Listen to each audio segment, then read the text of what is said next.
Narayanam namaskritya naram chaiva narotamam devim saraswatim vyasam tato jayam mudirayet nashta prayeshu bhadreshu nityam bhagavata sevaya bhagavati uttama shloke bhaktir bhavati nashtraki.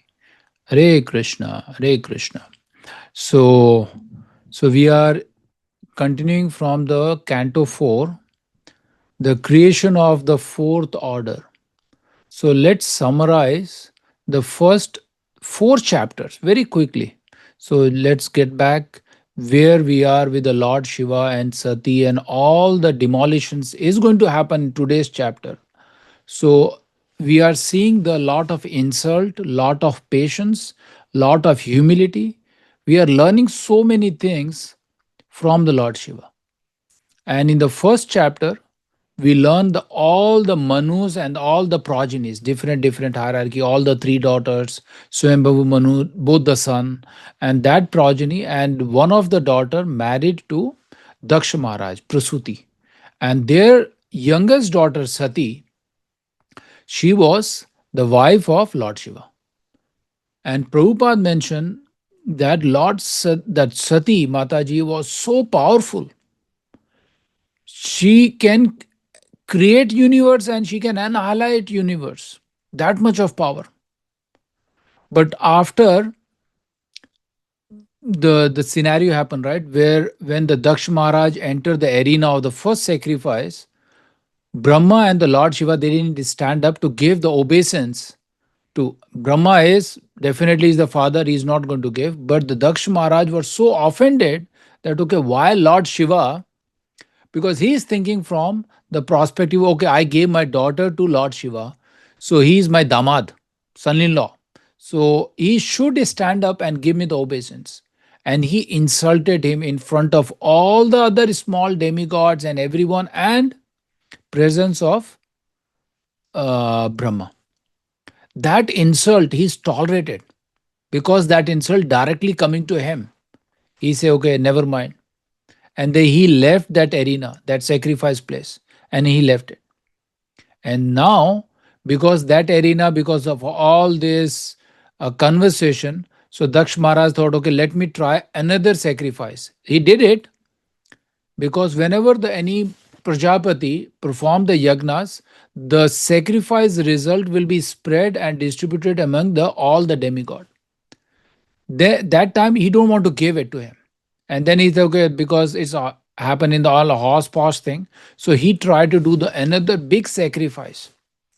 And in the second sacrifice, he didn't invite Shiva and his daughter Sati. But Sati will start giving the reasoning that I should go there. Because one reason, as a lady and a female, because she starts seeing the planes are going toward the Daksh Maharaj planet. And now you can see the Prabhupada mentioned, they both are living in the different planet. The Kailash hill Parvat, where the Lord Shiva is staying, and where the Daksh Maharaj, they are not in the same planet. They are flying different places.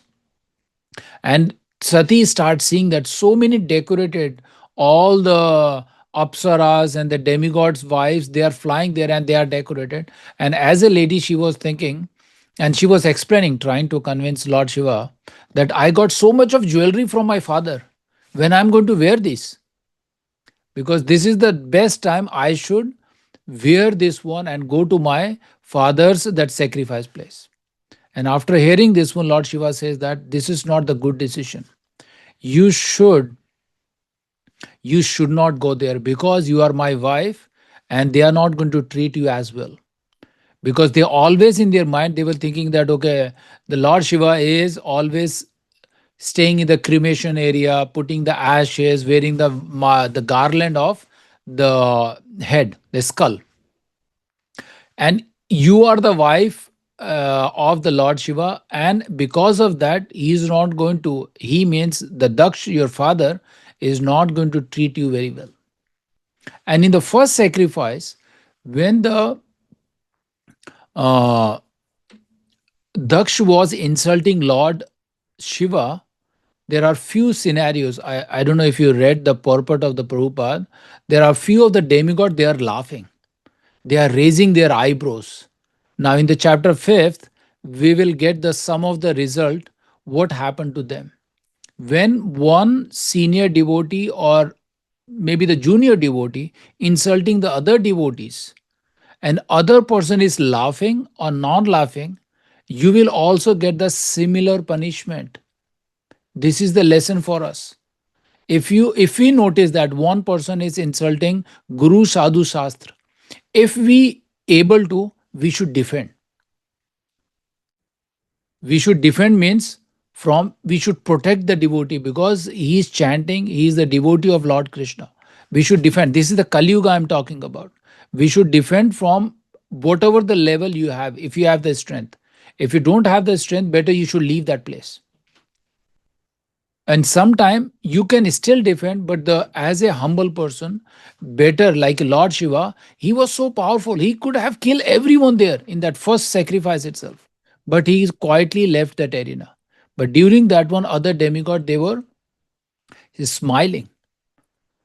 And not only that one, and the second sacrifice happened when the Sati, after Lord Shiva explained her that you should not go, and still Sati said, no, no, I will leave. When she left, along with the Shiva's associates, they also joined her and they went there. When the Sati reached there, only the two people they invited with the open eyes and the smile. Who are those? Mother and mother sister. Mother and mother sister.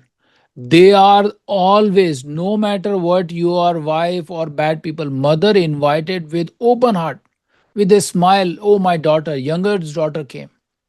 Apart from that, when again Daksh was start insulting Sati. During that time, few of the demigod, Bhrugu or the Bhaga, there are a couple of the names will come here when we read this. They were smiling. They're showing their teeth, raising their eyebrows, and they are like mustache also. There was one example, they remove their mustache, so they are showing that kind of happiness, joyful, when someone is insulting the Sati, who is so powerful that she can annihilate everyone there. She has the capability. Prabhupada said in the for the first shloka of chapter 5th, she's so powerful that she can kill her father. Instead of killing the father, what she did, she said, better I should give up my body. I don't needed this kind of my this thing when I'm not able to do anything. When you're insulting my husband, insulting myself, and I'm your daughter, and who is insulting? The father is insulting in front of everyone. And she took that step to give up her body.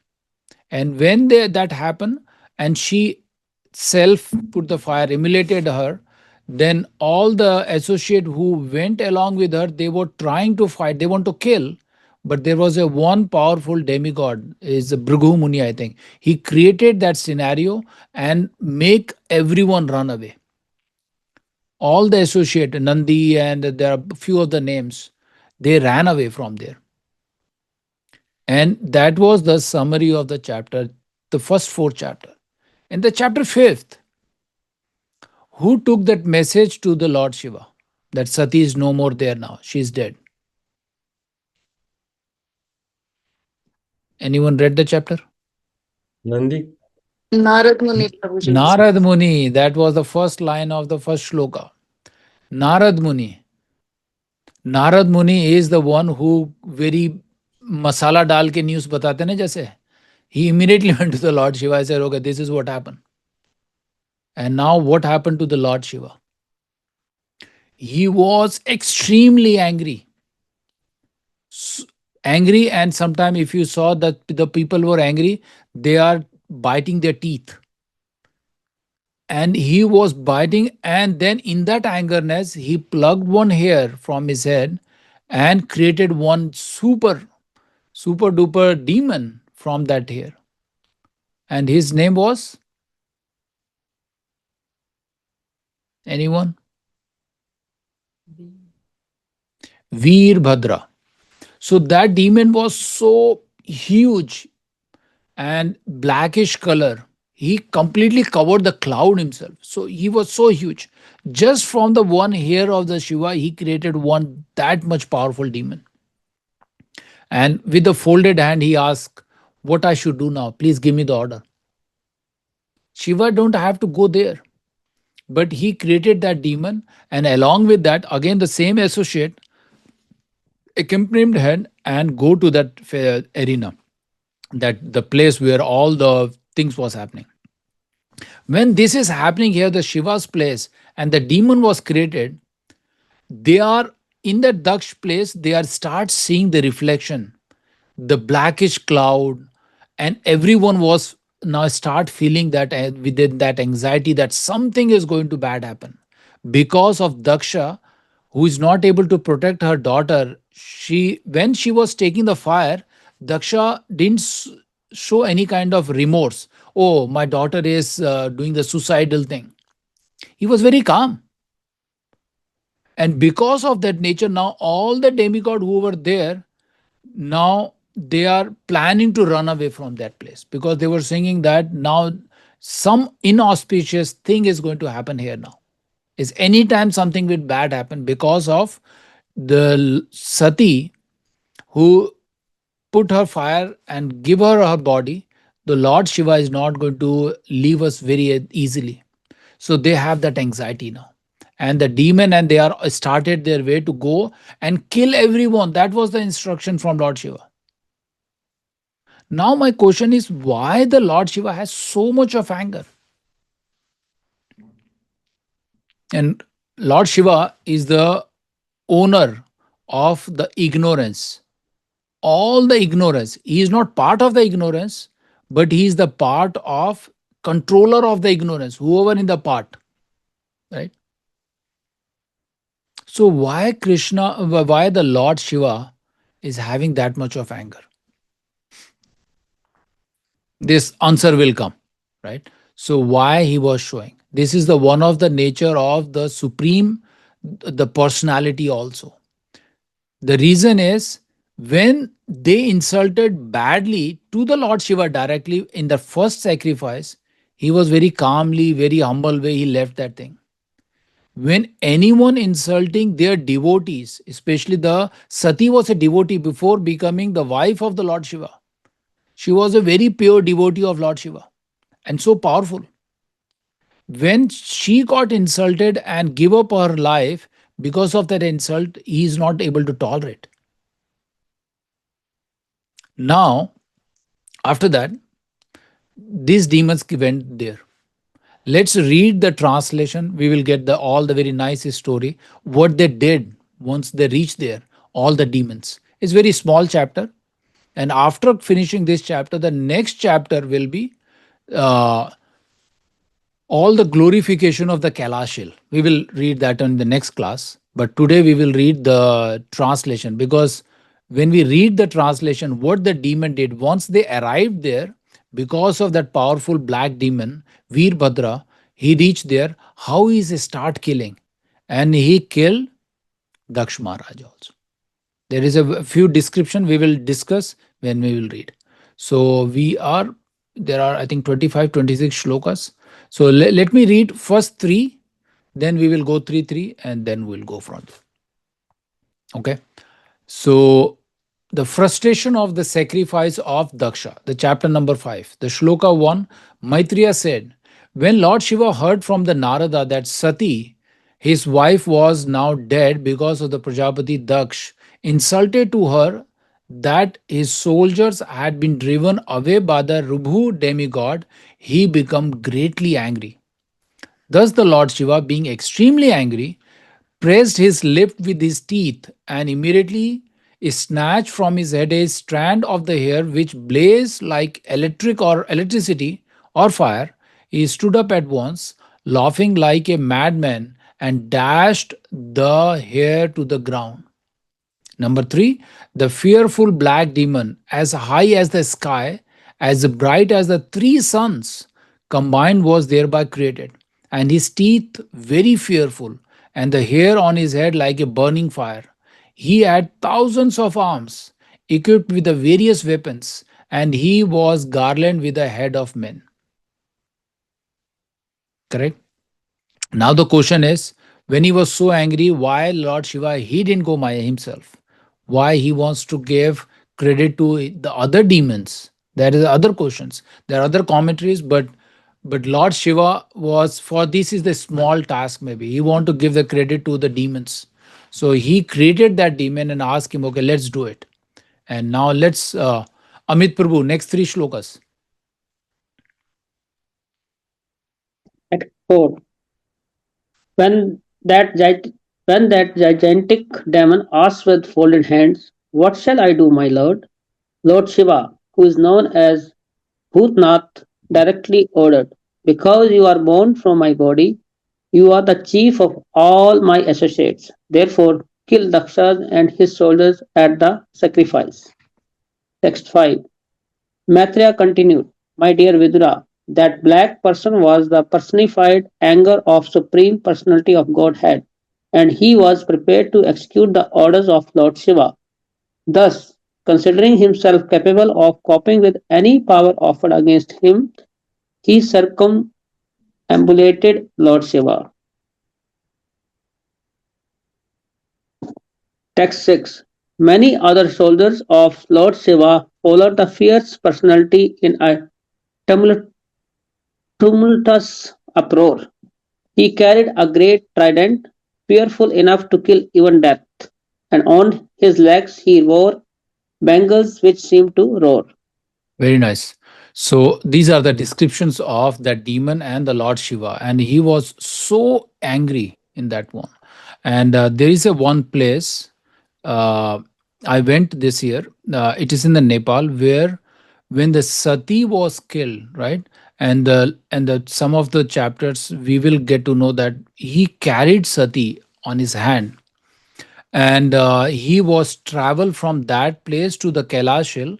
On the way, the some of the body parts was dropped, right? Somewhere the head, somewhere her eyes.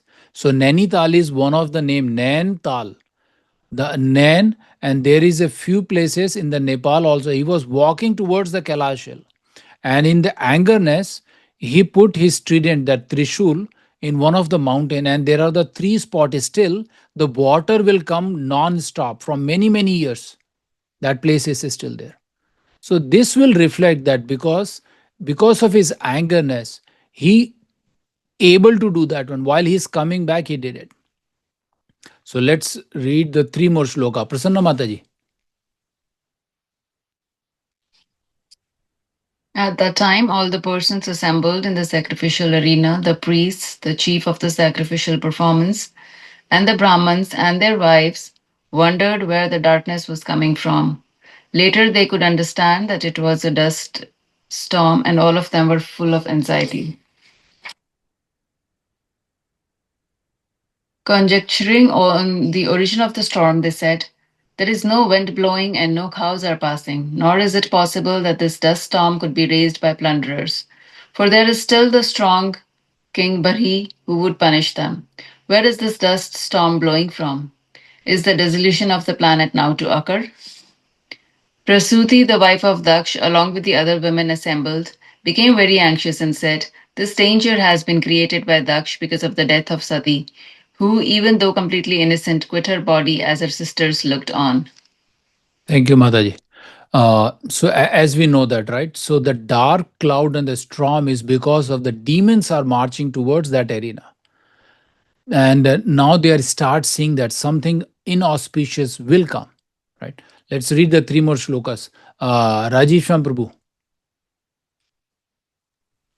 Hare Krishna. Text 10. At the time of dissolution, Lord Shiva's hair is scattered. He pierces the rulers he pierces the rulers of the different directions with his trident. He laughs and dances proudly, scattering their hands like flags as thunder scatters the clouds all over the world. Text 11. The gigantic black man bared his fearful teeth. By movements of his brows, he scattered the luminaries all over the sky, and he covered them with his strong, piercing effulgence. Because of this behavior of Daksha, even Lord Brahma, Daksha's father, could not have saved him from great exhibition of anger. Text number 12. Well, While all the people talked amongst themselves, Daksha saw dangerous omens from all sides, from the earth from the sky. very nice. Let's continue three more shlokas. Karthik Prabhu. Okay, you can split 2 2 then. Yes, Karthik, you are speaking? Okay. Text number 13. Hare Krishna. My dear Vidura, all the followers of the Lord Shiva surrounded the arena of sacrifice. They were of short stature and were equipped with various kinds of weapons. Their bodies appeared to be like those of sharks, blackish and yellow. They ran all around the sacrificial arena and thus began to create disturbances. Some of the soldiers pulled down the pillars which were supporting the bundle of sacrifice. Some of them entered the female quarters and began destroying the sacrificial arena, and some entered the kitchen and the residential quarters. Hey, Anish, yeah, please carry on. They broke all the pots made for use in the sacrifice, and some of them began to extinguish the sacrificial fire. Some tore down the boundary line of the sacrificial arena, and some passed urine on the arena. Some blocked the way of the fleeing sages, some threatened the women who assembled there, and some arrested the demigods who were fleeing the temple. Very nice. So now you see that all the things, because Lord Shiva, in one of the first purport, the Prabhupada mentioned that the instruction was destroy everything and kill everyone there. So they start dismantling all the pandals, the pots, and they start damaging, looking left and right. Like Shiva gave the supari, okay, jao aur khatam karo, right? That kind of thing is happening there. And now you will see that uh, in the next few shlokas, they are start killing the demigods. And they block, because now after seeing that all the demons are coming there, just see that, like if you close your eyes and see that demons covered from all the four corners, and they were blocking all the roads so that demigods should not run away. That's what the thing is. Okay. Yes, Aditya Prabhu, next three.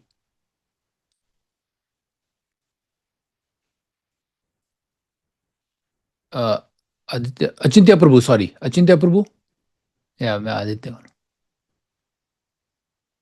You are unmute yourself, Prabhu. Sorry. Yeah. Text 17. Maniman, one of the followers of Lord Shiva, arrested Bhrigu Muni, and Virbhadra, the black demon, arrested Prajapati Daksha. Another follower, who was named Kandesa, arrested Pusha. Nandisvara arrested the demigod Bhaga. Text 18. There was a continuous shower of stones, and all the priests and other members assembled at the sacrifice were put into immense misery. In fear of their lives, they dispersed in different directions. Text 19. Virbhadra tore off the mustache of Bhrigu, who was offering the sacrifice oblations with his hands in fire. Thank you, Prabhu. Oh, yeah, read one more, Prabhu, one more. Text 20. Virbhadra immediately caught Bhaga, who had been moving his eyebrows during Bhrigu's cursing of Lord Shiva, and out of great anger thrust him to the ground and forcefully put out his eyes. So now you see, so the people who are raising the eyebrows, and these are the demigod, when the Daksh Maharaj was cursing Lord Shiva. And it's mentioned very clearly here also that these people, they were, 1 minute, I'm somehow click here. So the demons were start like giving them that kind of punishment. So this is the lesson learned for us also, right? When someone is punishing other, you will get the treatment. Maybe not immediately, but eventually you will get it. When any devotees disrespecting or insulting other person, we should try to defend there instead of enjoying that conversation. This is the very good lesson, that the punishment will come when that devotee himself, the Daksh Maharaj, definitely is getting the punishment. But the other people who are enjoying and raising the eyebrows, showing their teeth, and they are taking out his entire teeth. The demons, they are that kind of punishment. It's not very common. Like now, the demon is thrashing all the demigods. Let's go. I will read remaining and then we will discuss a few things.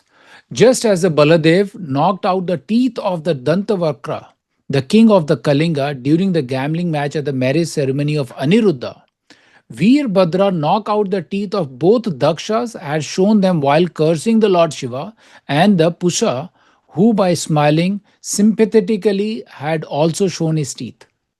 So here the reference, let's go to the purport. Prabhupada mentioned reference to the Aniruddha. Who is Aniruddha?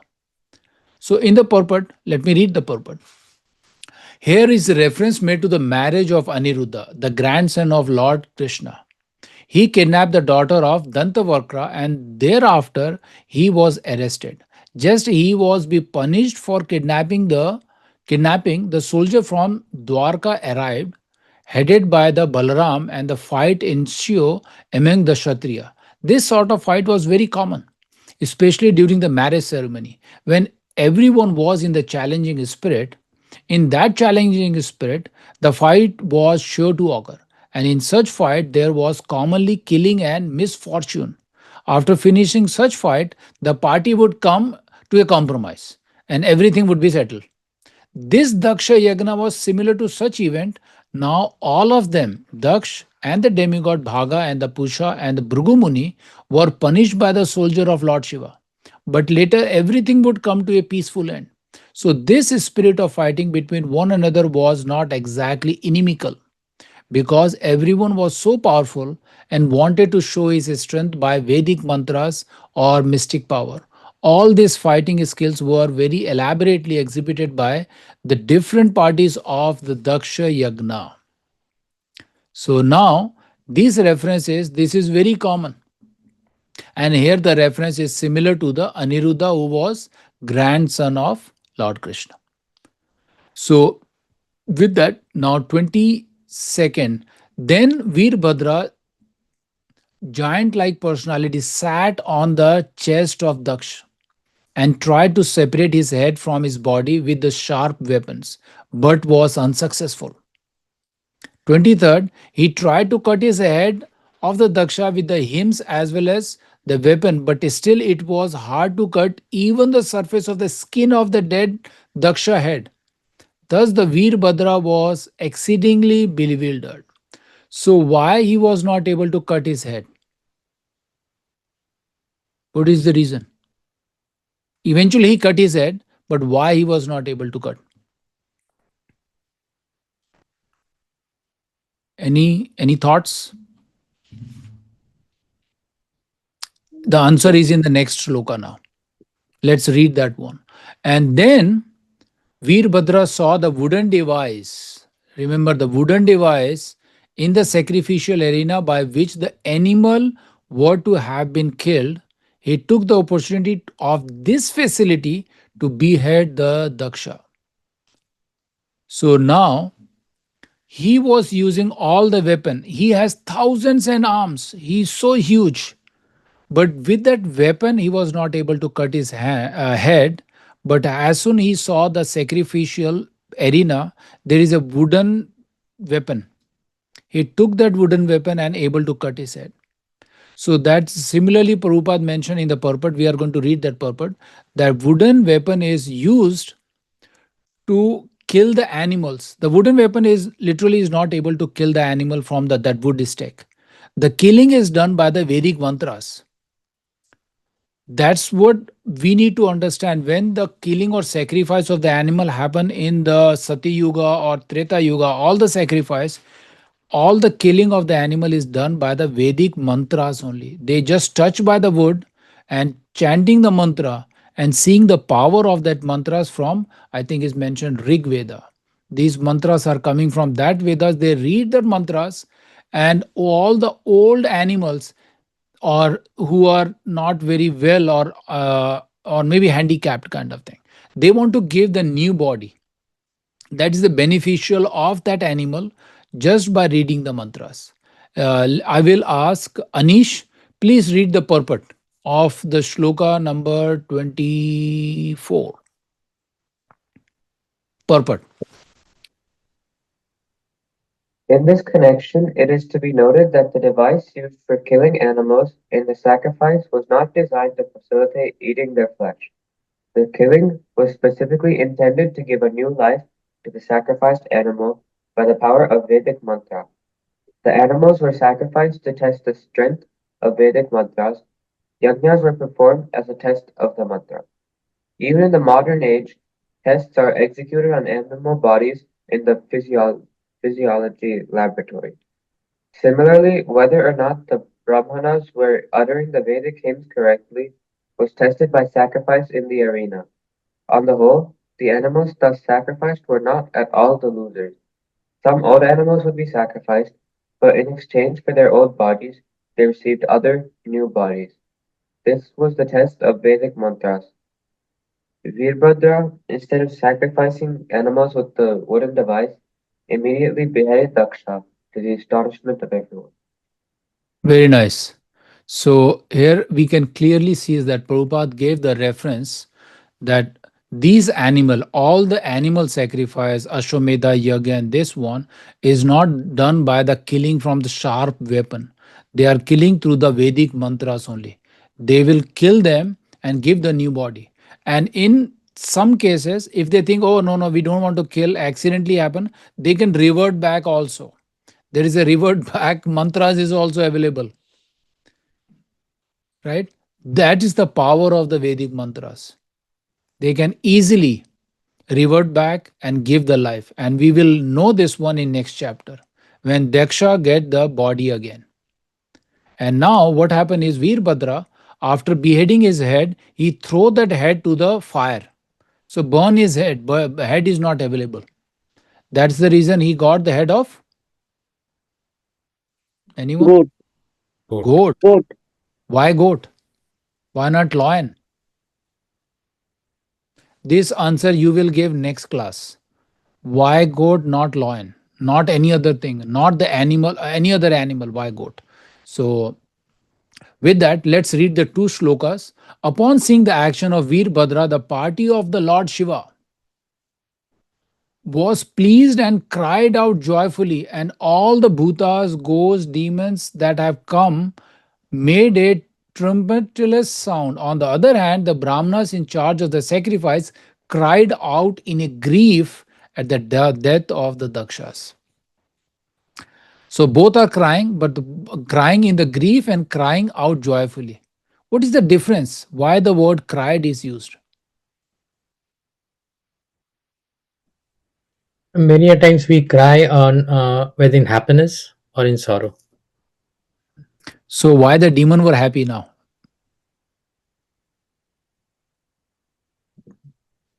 Because they fulfilled what Lord Shiva Yes. had taught them. Instruction. Because they fulfill and take the revenge of the insult which happened to Sati and the Lord Shiva.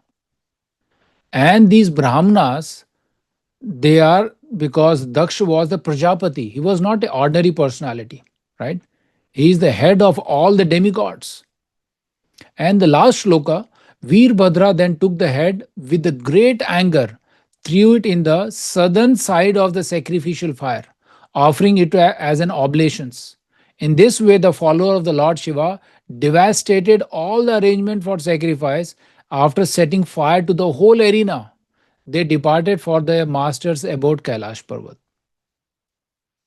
So all the instructions fulfilled and they were joyfully they left.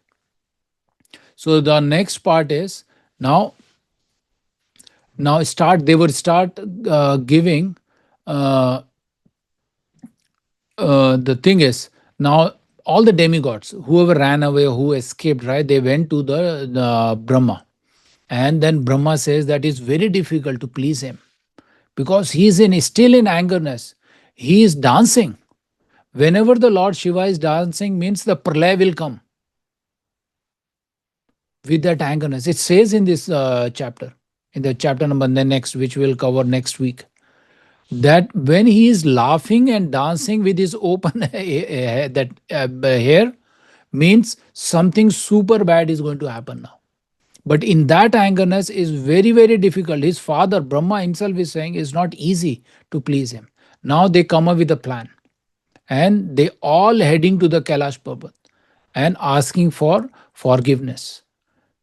That's the only thing, again, the lesson learned for us. Whenever the devotee is offended, we have to directly go and ask for forgiveness. Then he will be pleased, including the Lord Shiva or the Lord Krishna, Lord Narayan, or any other supreme personalities, or even our Guru also, even our the devotees also. Better we should ask. And which we say, like Vancha Kalpata Rubasya. We always remember all the devotees, accidentally, knowingly, unknowingly. If he did any mistake, please forgive. So now, with that, we will go to the next chapter next week. But today's other topic is, as Lord Shiva is our spiritual instructor and our guide and the Guru, what is the importance of Guru in our life? That is the one thing we need to learn today. Anyone has any thoughts? If someone says, what is the importance of Guru in our life? How you will explain to them? Because many times we learn, but today we need to understand the power of the Guru. What he will do to us in our life. Yes, Achintya Prabhu. Prabhuji, Guru connects us to the parampara, one. Second, he is there to take us back to Krishna. He That's shows one. us, he shows the path by which we can go back to Godhead. Go back and he will show the path so that we come out of this birth and death. Yeah, That's cycle of one. birth. He will, okay. This question I ask, I think, multiple times. Again, I will ask, right? Our intention as a pure bhakt, we don't want to go to the Vaikuntha Lok also. Wherever Krishna will put, na dhanam, na janam, na sundarim, wherever I can get the opportunity to serve him, put him in that place. That is our desire. But still, in somewhere, small thing, I want to come out of this birth and death. I want to come out of this dukhalyam. That is always be there. So, do we think that is I am qualified to go back to his place? I think I asked last week also. Is I am No. qualified? No. If I'm not qualified, do I know what is the qualification criteria? To serve the Lord. That's very easy answer, right? To serve the Lord. Are we are doing that attentively, seriously? No. So who's going to guide us? Guru. Guru. So do we know, or are we fortunate to get the Guru in this life? No guarantee. No guarantee that I will get a pure Guru to guide us. Who will guide us? Right? Now, if I know I want to get the admission in medical college, I'm not going to start reading the engineering subject, right? If I need to go to the medical college, I need to grab the medical, all the things, go to the some institute who prepare me to get into that college. Where I should go and get the preparation, how I can understand all the rules and regulations, what I should not do it. That is the Guru. ब्रह्मांडे भ्रमिते कौन भाग्यवान जीव Guru Krishna Kripa Pai Bhakti Lata Beej. Without that Guru, our Bhakti Lata Beej won't like Prajalit, that's the fire one, the Bhakti Lata is won't come up. We need the Guru. That is the importance of Guru. And the Guru is the direct or indirect representation of Krishna himself. He is the messenger. He is coming here to save us from this Dukhalyam. And now we know that our intention to go back to Vaikuntha Lok. Now we know that the Guru is needed. Now we know what are the instruction he is going to tell us. Are we following it? Are we connected to the Guru? Are we connected to our sadhu sang? This is the meditation we have to ask every day, every morning. Is I'm following that path? To get into the medical college, is I'm reading the right books? Do I prepared well? Is I'm going to qualified at the time of the death?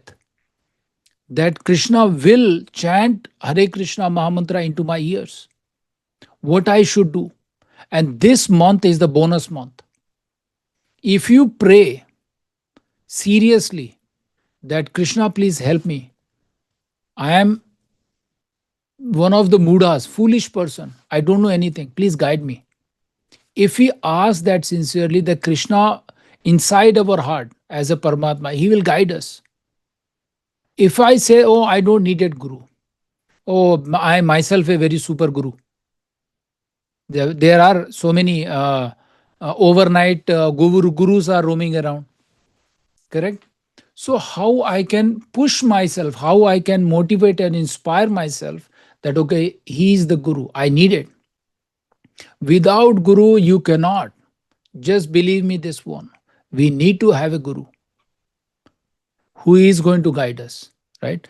To going to the any college or any university or the even job also, we need a mentor who will guide us how you should prepare yourself. And this month, Damodar month and Kartik month is like a merciful month, is a bonus, and deals is going on everywhere. How much of the programs you can attend, how many of the kirtan you can do it, how much book distribution you can do, how much preaching you can do, how much of lecture you can attend. The spiritual benefit is like thousands and thousand times. We should take this benefit. No guarantee that next year we will be here.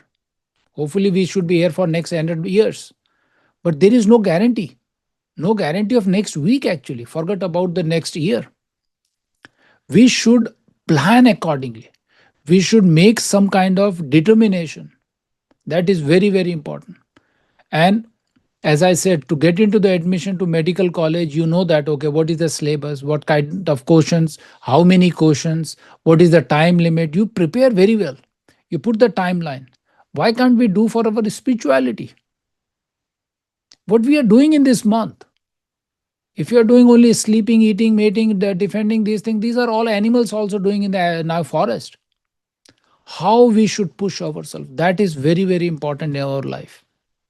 Right? With that, I want to just touch on the Guru part, because this month, yesterday was our Srila Prabhupada disappearance day. It was very auspicious day.